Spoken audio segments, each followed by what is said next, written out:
સત્યને પામવું કઠિન છે. આ એના રસ્તાઓ. અને આવા નિજાર પંથના અધિકારી રામદેવજી મહારાજ એ બધાને ગોતી ગોતીને બોલાવે છે કે હવે આ ગત એટલે શું થાય? હાલો કયો, ગત એટલે શું થાય? ગત એટલે મતિ થાય, ગતિ જેને કહે. તમારી બુદ્ધિ નિર્મળ થઈ જાય, તમારી મતિ નિર્મળ થઈ જાય, અને બુદ્ધિ જ્યારે દોડતી બંધ થઈ જાય અને નિર્મળ બની જાય અને હરિની પ્રકૃતિ છે એની માલપા એ બુદ્ધિ ભળી જાય, ત્યારે એને કહે છે ગતિમાં ભળ્યા. બાકી બુદ્ધિ તો આમ તર્ક વિતર્ક કરે.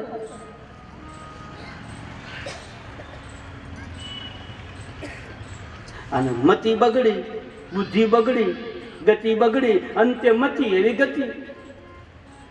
એના પ્રમાણો છે. જડ ભરતજીએ હરણના બચ્ચામાં મતિ ગઈ, હરણના બચ્ચામાં બુદ્ધિ ગઈ, બીજા જન્મમાં હરણ થવું પડ્યું. ભાગવતકાર કહે છે, હું નથી કહેતો, ભગવાન વેદવ્યાસજીએ લખ્યું છે.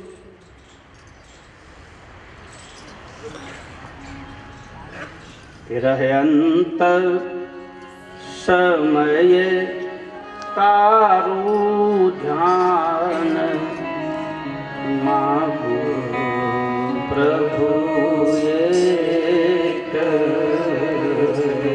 તરત બીજી કડીમાં કહે, શું કહે? ભક્તિ કરતા છૂટે મારા પ્રાણ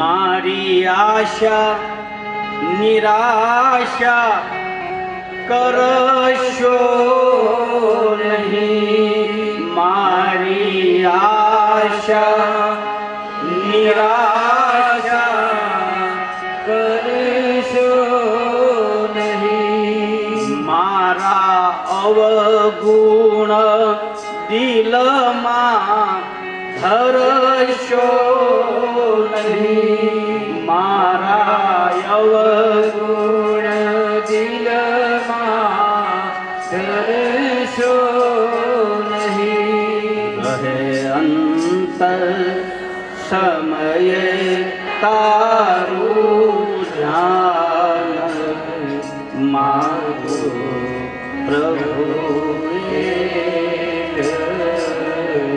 इतना तो करना स्वामी जब प्राण तन से निकले, चाहे गंगा का तट हो चाहे यमुना का पट हो, જ્યાં હો ન્યા મારા સમયને હાંસવી લેજે. સમય મારો સાથ દેવા એ કરું તો કયો સમય મારો એ સમય નજીક આવે, એ સમયને હાંસવી લેજે બાપ. અને એ જ સમયને ગંગા સતી પાનબાઈ કહે છે કે વીજળીના સમકારે તમે મોતીડા પોરવી લો પાનબાઈ. ઈ પળ, ઈ ઘડી, ઈ 24 કલાકની માલપા ગુરુ લોકો, આપણા મહાપુરુષો, આપણા સંતો એમ કહે છે કે 24 કલાકની માલપા એક વાર ઈ પળ આવે છે, અને ઈ પળમાં કોઈ મોતીડું પહેરવી લે તો એને મહાપદની પ્રાપ્તિ થાય. એટલે હરજી ભાટીએ કીધું, હમણાં જ મેં કીધું, પલે પલે પીર રામદે સબરું. પલમાં ઈ પલ, ઈ ઘડી, એને તુલસીદાસજી મહારાજ કહે છે કે એક ઘડી આજી મેં પુનિયાદ, તુલસી સંગત સાધકી તો મીટે કોટી. ઈ પળ આવે અને ઈ પળ કોઈ જગાડી દે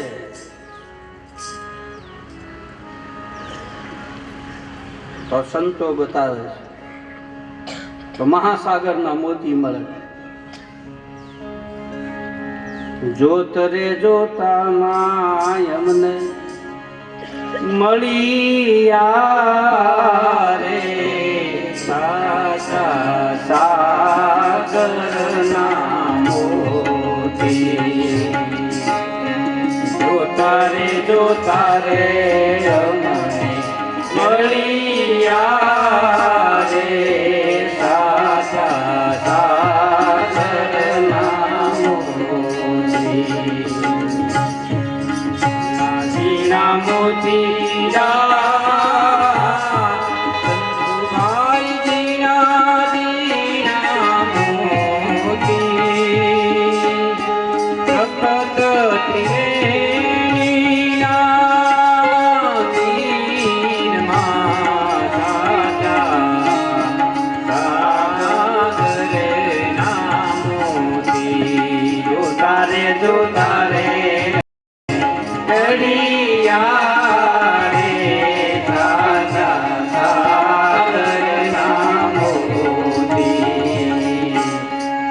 તારે જો તારે અમને મળિયા રે સાચા સાગરના મોતી.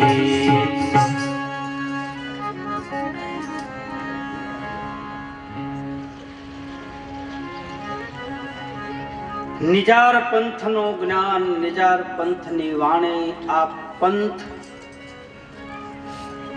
બહુ દોયલો છે. પહેલી વાત છે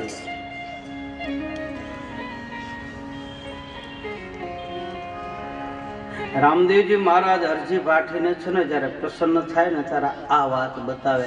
હરજી ભાટી રામદેવજી મહારાજના વખતમાં નહોતા. રામદેવજી મહારાજે અવતાર લીધો 14મી શતાબ્દીમાં ભાદરવા સુદ બીજના દિવસે, અને આજ રામદેવજી મહારાજને થયા એને 850 વર્ષ થયા. કેટલા? 850 વર્ષ. રામદેવજી મહારાજની હારે હતા એ હરભુજી હતા, હરજી ભાટી નહીં. હરજી ભાટી રામદેવજી મહારાજે સમાધિ લીધી પછી 350 વર્ષ થયા, અને રાજસ્થાનમાં પોકરણગઢમાં ઓશિયા કરીને ગામ આવ્યું, અને ઓશિયા ગામમાં ઉગમસિંહ ભાટીના ઘરે એનો જન્મ થયો. 350 વર્ષ સમાધિ ઉપર વૈયા ગયા પછી થયા હરજી ભાટી થયા એને 350 કરીબ 350 વર્ષ થયા. રામાપીર થયા એને 850 વર્ષ થયા. 350 વર્ષ પછી રામદેવજી મહારાજ હરજી ભાટીને આ શબ્દ કહે કે આ નિજાર પંથ બહુ જૂનો છે, આને માણવો, આને અનુભવવો, આને ઈ પળમાં હાંસવી લેવો. હે હરજી, ઈ ભેદને જે જાણી જાય એ મહાપદને પામી જાય. આવું હરજી ભાટી બતાવે, હરજી ભાટીને રામાપીર બતાવે. રામદેવજી મહારાજે આવું નિજાર પંથના સૌરા મંડપમાં બધી ગત ગંગાને ગોતી ગોતી લાવે. હવે આમાં એક તકલીફ થાય છે.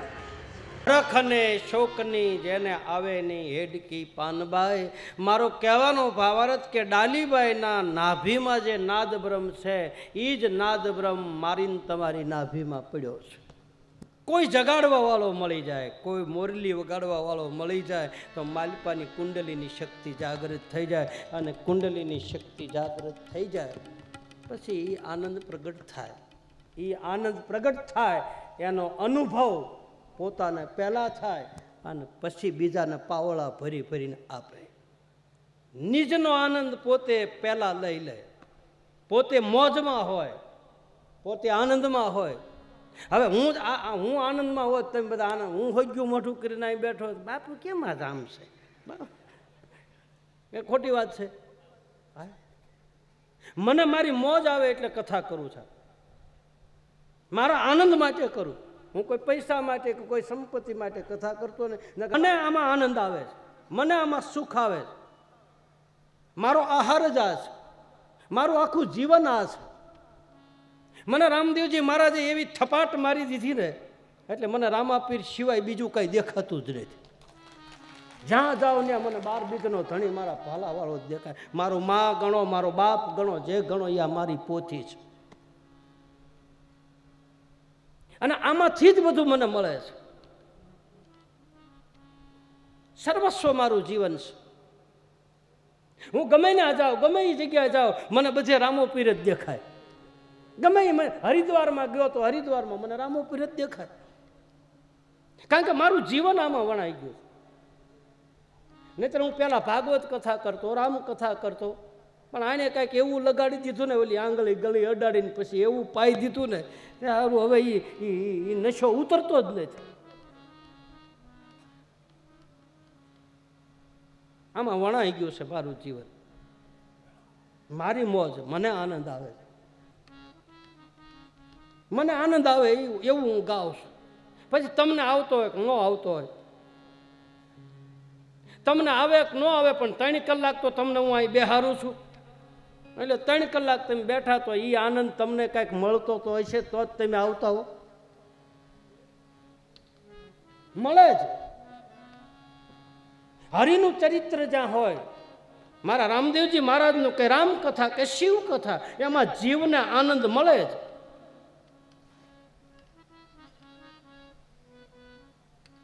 નિજનો આનંદ પહેલા પ્રગટ થાય. પોતે આનંદમાં હોય તો બીજાને આનંદ કરાવી શકે. મોજમાં રહેવું, મોજમાં રહેવું, મોજમાં રહેવું, એમ ઓલો માયાભાઈ ગાય. પણ કાંઈ મોજ અમથી થાય? કાંઈક ગુમાવવું પડે તારે મોજ મળે. એક જગ્યાએ ભજનનો પ્રોગ્રામ હતો ને ગામના સરપંચ છે ને ઊભા થઈને બધા ઓલા ભજન માથે પૈસા ઉડાડ્યા હોય ને એ બધા ગામના સરપંચે ભેગા કરી અને બધા બેઠા હતા ને, એને કહેલા કોઈને છૂટા જોતા હોય કહેજો. એક જણો ઊભો થઈને કે છૂટા જ જોઈ લેવા જ, પણ બાધા હોવા જોઈએ ને. હા, છૂટા તો બધાને જોઈશ, એમ મોજ બધાને જોઈશ, પણ એમ થોડી મળે. ગુરુના લાલ બનવું પડે, એના ચરણમાં બેહવું પડે, મારો ને તમારો અહંકારનો ત્યાગ કરવો પડે, તારે આ બધું પ્રાપ્ત થાય. આનંદ નથી મળતો, સે છતાંય આનંદ નથી વર્તી શકતા. મેં ન કીધું દિવસની કથામાં બધું હોવા છતાંય સ્વભાવથી દુઃખી હોય છે. ડાલીબાઈનો નાદ બ્રહ્મ ચાલુ છે. બાળીનાથ બાબાએ માથા ઉપર હાથ મૂક્યું અને શાયર જયપાલને એમ કહે છે કે આ દીકરીને તારા ઘરે લઈ જા. બોલે બાપજી આનું નામ શું રાખું? બોલે ઝાડની ડાળી ઉપરથી ચડી છે એટલે આનું નામ ડાલીબાઈ રાખો. ધીરે ધીરે ડાલીબાઈ શાયર જયપાલના ઘરે આવે. રામદેવજી મહારાજની ઉપાસના કરે છે. એના માતા પિતાને જોઈ અને ડાલીબાઈની માલપા ધીરે ધીરે ભક્તિના સંસ્કારો ફૂટ્યા છે. ભક્તિ નાનપણમાં થાય. બાળા વેશે ભક્તિ કરે, જગમાં રહે ઉદાસ, તો તીર્થ ઉનકી આશા કરે, કબ આવે હરિ કા દાસ. ભક્તિ બાળપણથી ફૂટે, નાનપણથી એવા સંસ્કાર મળે. તો બાળકોને મારે અહીં વ્યાસપીઠ ઉપરથી કહેવાનું તમને ફરજ પડે કે પોતાના બાળકને તમે એવા સંસ્કારો આપો કે જેથી કરી એની અંદર એ સંસ્કાર ઉગે. નાનો છોડવો હોય ને એને કલમ છડે, આપણને ન છડે. હવે આપણને છડાવવા જાય ત્યાં બટકી જાય. આપણા તો ઢાળા ઢળ્યા, આપણે કાંઈ ફારફેર ન થાય. હું કથા કરું, મારો બાપ કથા કરે, બાકી જય શ્રી કૃષ્ણ. હા, ઢાળા ઢળ્યા. પણ નાના છોકરાઓ કથા સાંભળે છે, નાના નાના બાળકો, નાની નાની દીકરીઓ બહેનામાં કથા સાંભળતી હોય અને એના જીવનમાં આ ઉતરે તો આપણને નથી લાગતું કે આ રામાપીરની દયા હોય તો જ આ બધા બેઠા હોય. નકર અત્યારના છોકરા બેહે, આ નાના નાના છોકરા બેઠા યુવાન, એના જીવનમાં એક અક્ષર ઉતરી જાય. હા, નાની નાની દીકરીઓ આમાં બેઠી છે, યુવાન દીકરીઓ, એના જીવનમાં કથારૂપી શબ્દ કાંઈક ઉતરી જાય અને એ કાંઈક ખોટા માર્ગે જાતો બંધ થઈ જાય. કથા અસર કરી ગઈ. એક બે તો સુધરે જ. એ ભાઈ આટલા બધા શ્રોતાઓ બેઠા હોય ને, આમાં એક જીવ રાજી રાખવા હાટું થઈ, એક જીવ ને, એક જ જીવ. વક્તા હંમેશા ગાદી ઉપર બેઠા પછી આમ નજર કરે અને નજર કરે, એક જીવ ધ્યાન થઈને સાંભળતો હોય ને, એ જીવને રાજી રાખવા હાટું થઈ અને ગાવા વાળો વક્તા માલપા પડ્યું હોય કાઢે એમ કે એક જીવ તો રાજી થાય. બધા રાજી ન થાય. એક જીવ, અને એક જીવ તરે તો ઠાકર રાજી થાય કે તે એકને તાર્યો. બસ આ અમારી સિદ્ધિ જ છે. આ રાડ્યું નાખવી કાંઈ હેલી નથી. 22,000 સ્નાયુઓ ઊંચા થાય ને તારે એક વખત શબ્દ નીકળે, મારી પાછી ઉર્જા બધી બહાર, અને બહુ બોલ બોલ કરે ને વેલા હારી મરે. બહુ બોલ બોલ કરે વેલા હારી મરે, એની ઉર્જા બહાર નીકળે. પણ ખોટું બકબક કરે તો, હરિનામ લેતો હોય એ કોઈ દી વેલા હાર ન મરે, એ તો 100 વર્ષ જીવે. હું બોલ બોલ કરું એટલે હું વેલા હાર જાય. તમે બધા કેવા નિરાયતે બેઠા, તમતાર તમે રહેજો, અહીંયા શાંતિથી રહેજો.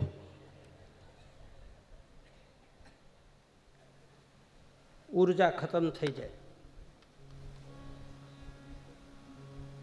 અંદરથી જે પાણી હોય પાણી હુકાઈ જાય. પછી તો હરિનો રસ માલપાથી પ્રગટ થાય ને, એ રસ માલપા અંતમાં ઉતરતો જાય.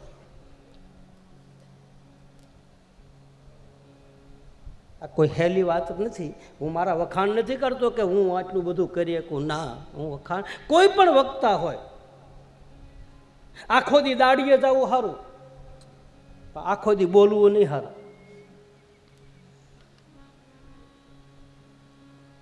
નાનપણમાં ભક્તિના સંસ્કારો ફૂટે, ધીરે ધીરે ધીરે ધીરે પછી મોટો છોડ થાય, અને સંસ્કારોની જ પૂજા થાય છે. આપણા દેશમાં કપડાઓની પૂજા નથી થતી, એના સંસ્કાર જ પૂજાય છે. હમ ન રહેગા એ મોહબ્બત રહેગી, દાસતા अपनी दुनिया कहेगी, नाम रह जाएगा फिर आदमी का क्या भरोसा है इस जिंदगी का.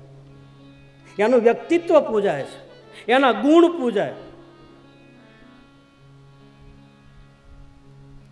વ્યક્તિ નથી પૂજાતો.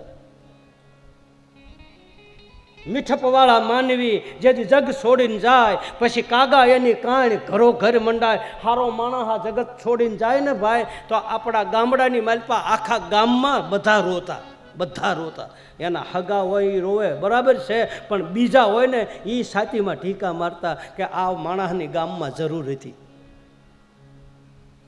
કારણ કે એ ગુણિયલ માણસ હતો, એ હારો માણસ હતો, એ ખાનદાન માણસ હતો, એના વિચારો સારા હતા, સોજા ને સુલક્ષણા, જેના હાડમાય ન હોય હલકી વાત, એવા નરને મોડા કેમ મળીએ જાય મારે હરગાપુરનો હંગાત. જેના હાડકામાં હલકી વાત ન હોય એવો વ્યક્તિ જ્યારે આ જગત છોડીને જાય ત્યારે બધા રોવે, બધાની આંખમાં આહુડા આવે. સંસ્કારની પૂજા થાય, ગુણની પૂજા થાય, ચારિત્ર્યની પૂજા થાય. વ્યક્તિ નહીં, કપડાં નહીં. કપડાં ભલે ફાટલા પહેર્યા હોય, કપડાં ભલે એક જ જોડી હોય, એને પગે લાગવામાં, એનું ચારિત્ર સારું હોય, એનામાં સદગુણ હોય, તો એને પગે લાગવામાં કોઈ દોષ નથી લાગતો. ડાલીને ધીરે ધીરે સંસ્કાર આપે છે. શાયર જયપાલ રાતે રામદેવજી મહારાજના સામે બેસી ગૂગલનો ધૂપ કરી અને હાથમાં એક તારો લઈ અને જે ભજન, જે સંતવાણી બોલાય છે, એ ડાલીબાઈ ધીરે ધીરે એ શબ્દોને પકડે છે. એને પકડીને પછી રાત્રિના સમયે એને વાગોળે છે. સાર સાર માલિપા ગ્રહણ કરે, જોતા પૂરતું રાખે, બાકી બધું કાઢી નાખે. હાસા હાસા મોતીડા પકડે. ભીતરમાંથી ડાલીને એના ગુણાનુવાદ ગાતા ગાતા ડાલીને એના ઉપર લાગણી થઈ કે આ પરમ તત્વની જે વાત કરે, આ તત્વને મારે મળવું છે, આ રામદેવના મારે દર્શન કરવા છે. હજી મેળાપ થયો નથી, હજી સંજોગ ઊભા થયા નથી. ફળ પાકવાનું હોય ત્યારે જ મને તમને કોક મળે. યોગ જ્યારે પૂરા થવાના હોય ત્યારે યોગ, લગન, ગ્રહ, વાર, તિથિ સકલ ભયે અનુકૂળ સંજોગ એવા આવે. પણ માલપા મળવાની જે જિજ્ઞાસા છે, ડાલીને જે માલપા તાલાવેલી ઝંખના, ક્યારે મળે, ક્યારે મળે, ક્યારે મળે, ક્યારે મળે. એના સદગુણથી જ વ્યક્તિ ખેંચાય. તમે ભલે વ્યક્તિને ન ભાળ્યા હોય, તમે ભલે વ્યક્તિને ન કોઈ દિવસ દર્શન કર્યા હોય, પણ એના ગુણ સાંભળો, એની વાણી સાંભળો, ત્યાં આપણને એમ થાય કે આ વ્યક્તિને આપણે મળવું તો છે જ. માલપાથી ખેંચાણ થાય, જેના પ્રત્યે જેને લગાવ હોય એનો ખેંચાણ થાય અને થાય. એ ખેંચે જ, ભીતરમાંથી ખેંચાય, અંદરથી ખેંચાય. ડાલીબાઈને માલપાથી મળવાની ઝંખના, અને જેમ ડાલીબાઈને ઝંખના છે એમ રામદેવજી મહારાજને પાછું ડાલીને મળવાની ભીતરમાં ઝંખના તો છે જ. જે જેને ભજે એને એ ભજે.